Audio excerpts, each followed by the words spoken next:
Hey guys, so in this video, I'm going to be showing you how to use CrocoBuilder, which allows you to build AI native WordPress front ends with full control.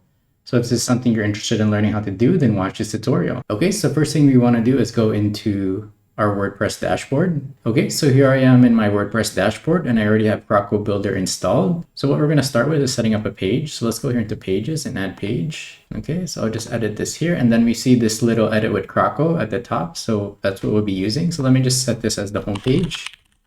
And then publish. Okay, and then once that's published, I'll just edit with Croco. Okay, so this is the Croco interface. So we can see over here that we have full developer control, as this is a developer focused tool, not a simple drag and drop builder, as well as we can see the dynamic code here if we click into code. So we can edit the HTML and CSS, JavaScript, all the front end code completely.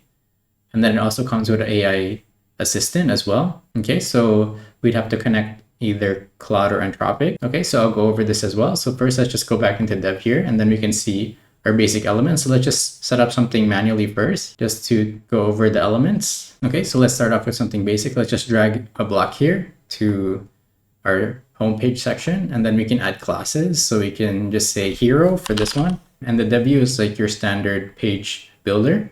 So we have our styles here and we can edit everything directly within the builder here. Okay, so this is for this container. So I'm just going to add in some elements here. So let's just start off with some text and an image. Start by setting this up as a 2-column grid. So that I'll put in grid within this container here. And then over here, we can select the column. So this will be 2 columns right here. And then the amount of rows, if you want to do rows, I'll just do 1 row. So on the left side, we'll do some text. So I'll drop in the text and then you can just say CrocoBuilder is an AI-Native Frontend Builder for WordPress. Okay, and then on the right side, I'll just add in an image. Okay, so now that's on the right here, and then I'll just upload an image. Okay, so I uploaded the CrocoBuilder image here. Okay, and then we can edit the styling directly within the builder here. So styling, so we can say the image size if it's a bit too big, so I'll make it 300 by 300. Okay, and then as well as here with the styles, you can change the font and the size. Let's just change it to a different font, say monospace. So it dynamically updates within the builder automatically without having to refresh. Okay, and then you can also add raw CSS here. So as you can see, as you make changes to the front end builder, you can see the raw CSS in the backend and make changes directly as well. Let's save our website here. Okay, and then once you save, we can view the page on the front end here. Okay, so it looks like this. Okay, so next let's go back into the CrocoBuilder settings. So go back into our WP admin, and then let's go here into CrocoBuilder, and then we can look at ThemeBuilder. So this will allow us to see all of our templates for pages, headers, and footers. So we can go in here and add in additional templates. So if we check here, we can create a new template for, say, a custom post type page. So you can choose here. So it'll just be a singular page, say, child page or a page template, and then we can create this new template over here. Okay, so include the singular front page template and say create. And so this will create our template, and we can create templates for the header, the body, and the footer. Okay, so we can just say header template and then go to editor. And then over here, we would create the template for our header. Okay, so that's ThemeBuilder. So next, let's look over some of their other features over here in tools. So they have CSS class manager. So if we open that, we can look at all the classes within our website. Okay, so let me just go back to the home page and do the edits there, as there's already code within that template. So over here, so we can go into edit page and then edit with Croco. And again, let's go here into tools and CSS classes. And then we have our hero class here. Okay, and we can look at common styles, CSS variable manager. So import and export design systems. So you can import a design system as a CSS or JSON file, and then this will automatically import all those designs. So you can do that through here, as well as exporting your design system. So say if you want to migrate this to a different website, the design system, you can do that here. Okay, and then query builder. So query builder, so this is working, say, with posts, so different post types. So say if we have multiple services or blog posts, we can create these queries. So let's just add a new query. So over here, so we can just say the example here, featured posts. say query type. So you can choose which query do you like to use. So I'll say posts, and then you can select data query. So this will just be for the posts, all the published posts, right? So I'll just keep everything here by default and then save. Okay, so now we have this query set up. So let's just try to add this to our demo page here. So let's just go back to the CrocoBuilder. Okay, so back here in the CrocoBuilder, we can go here into query loop now. So I'll just create a new block underneath our section here. Okay, so I'll just add it below the grid section here. And then I'll do query loop and paste that in. And then over here, we can select which query. So featured post is the one we set up. So this will show all of our latest posts. Okay, so that's query builder. So next, let's look over component builder. So this will allow you to create a custom component, which you can use within CrocoBuilder. Okay, so I'll just exit this now. And then what I'm going to do is connect the AI assistant, and it'll help us with setting up the components. Okay, so I'll click AI assistant, and then I'll connect OpenAI, so open connectors. Okay, so you just need to set up an API key. So I'll just do that and come back. Okay, great. So now OpenAI is connected. Okay, so now let's go back into CrocoBuilder on the home page. Okay, and edit with Croco. And then now if we click AI assistant up here, we can open approval, and then just make sure you approve CrocoBuilder here. So approve. Okay, so now that our OpenAI connector is connected, we can create our component. So let's create component. And then over here, we can click AI assistant, and then we can use the assistant to help us create a component. So let's just say, build me a hero component for a software website using HTML, CSS, and JavaScript. Okay, and go. Okay, so now we'll start creating the component within the builder here. Okay, great. So it seems like AI is finished with developing this component. So we can look at the code here that it was able to input directly within CrocoBuilder. I didn't need to go in and copy and paste anything. Okay, and then over here, it also filled out the properties. So we can see it's also a dynamic component. Okay, so it's called it software hero banner. So let's create this component.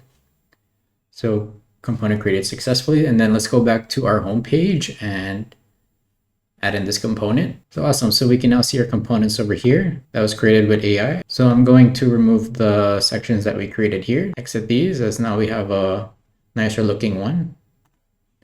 And then I'll take our component and paste it here. And awesome. So here's our component that was created with AI. And then we have our properties here on the side. So this is all dynamic. We can come in and change this to say CrocoBuilder. And over here, we can see that it dynamically updated. So this will work for all these items here. Okay. And then let's look over responsive breakpoints. So we can see here the website on tablet and mobile. So you can make adjustments accordingly to the responsiveness. And if you want to go even further and create custom breakpoints, you can do that through here. So manage breakpoints, and you can add additional breakpoints here and save. And then again, if we go here into the code, we have access to our code here, and we see over here that it's using component-based development, as it's using the components here. And then we go back to dev, this is the builder, and then AI. Okay, and this is the AI assistant. So we can use AI to make changes directly to the page as well. Okay, so next I'll go back here to CrocoBuilder and then dashboard. And then I'll go here into AI and MCP, and then I'll enable MCP server. Okay, so next I'm going to connect this MCP using Claude with VSCode. So I'll just click VSCode. Okay, so let me just open up my VSCode here. Okay, so here I am in VSCode. So I just have a new Claude window here. So let me just click new session. Okay, and then I'll do Control Shift and P, and then this will open up the MCP add server window. So just add server, and then we'll do HTTP, and then I'll add in the URL from CrocoBuilder. So back here, just close this out. Okay, and then copy the URL here, and then go back to VS Code and paste. Okay, and then give it a name. So I'll just name it CrocoBuilder. Okay, and then go back here to VS Code. Okay, so the next step is adding the authorized header through the bearer CB MCP. So let me just get the token here. No active tokens. So let me just save this first and then create token. So here's my token here. Okay, so I'll just save these tokens and then paste it into VS Code. Okay, I'll just paste it here, and then I'll ask Claude Code to help out with the MCP setup. Claude Code will help with setting this up. Okay, so it didn't go ahead and change the files here. So I'll just use their notes here and just add it in manually. So I'll just copy the headers and just add it underneath here. And then it'll just be this one. Okay, and paste that in. Okay, save that. And then I'll remove these two here and then save this. Okay, so I'll just run this through Claude and just see if it's correct. Is this correct? Okay, great. So now it's saying that the endpoint is connected properly. So let's just try to create a component using MCP now. Okay, so let's say, can you create a component called gallery on CrocoBuilder component builder? Okay, so let's see if this works. Okay, so the prompt seems to be completed here, and it says that it used our existing software hero banner. So it's reading that directly from the MCP. So let's go into our website now and check that the component was built. And awesome. So we see over here that we have a new component called Gallery, which was developed through MCP with Claude. So we can just paste that underneath here. And then we can see at the side here that it created the gallery component. So we would just need to add in the image URLs. So let me just get a quick image and add those in. Okay, so this image here, the 1, 2, 3. So great. So this is our gallery component now, and we can save and then view this on the home page. And awesome. So it's dynamic here, and then it also has some animations that I created as well, which allows you to click into the gallery and you can scroll through the images. So we were able to successfully develop component directly using Claude through MCP. So lastly, I'll install a theme that will allow full width so that we can get our sections here to be full width. So let's just go back into dashboard and then go to appearances and themes. So right now we're just using the default WordPress theme. So just go to add theme. And then I would recommend the Hello theme by Elementor. So just a second one here. Okay, and then install and then activate. Okay, and then go back to the website here. And then as well as let's just remove the home page title. So home page and edit with Croco. Okay, then over here for the template, we can just change it to Croco Canvas and save. And awesome. So now we can see that our hero section is taking the full width as well as with our gallery section down here. So now the website looks a lot better. So this includes the end of the video on CrocoBuilder. I hope it was helpful in getting you started with the features of CrocoBuilder. Again, if you'd like to purchase the plugin, you can click the link down in the description. Please like and subscribe to stay up to date on my latest videos, and thanks for watching.